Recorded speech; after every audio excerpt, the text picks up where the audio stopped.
انہوں نے نیلم جیلم کا تقریباً ساری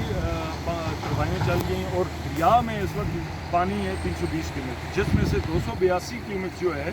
وہ اٹھا رہی ہے نیلم جیلم، اور ہمارے پاس 30 سے 35 آ رہے ہیں۔ اب 30 سے 35 کی وجہ سے ابھی آپ یہ 30 کیومکس چل رہا ہے، جس آپ دیکھ رہے ہیں کہ لیول کدھر چلا گیا،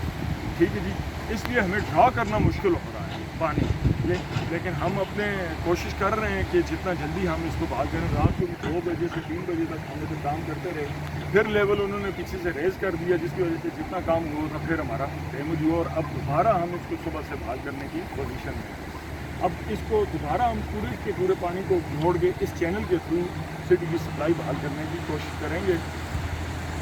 اس میں ٹائم لگے گا۔ لوگوں سے یہی ہے، آپ لوگ اور لوگوں کو بھی بتائیں کہ اس میں تھوڑا احتیاط بھی کریں اور تھوڑا صبر بھی کریں، کیونکہ یہ چیزیں کنٹرولیبل اس لیے نہیں ہوتی کہ ظاہر ہے وہ پروجیکٹ بھی ہے اور یہ عوام کا پروجیکٹ ہے، یہ بھی عوام کا پروجیکٹ ہے، یہ بھی سسٹم چل رہا ہے، ٹھیک ہے جی۔ ہم کوشش کر رہے ہیں مینٹین کر لیں، اور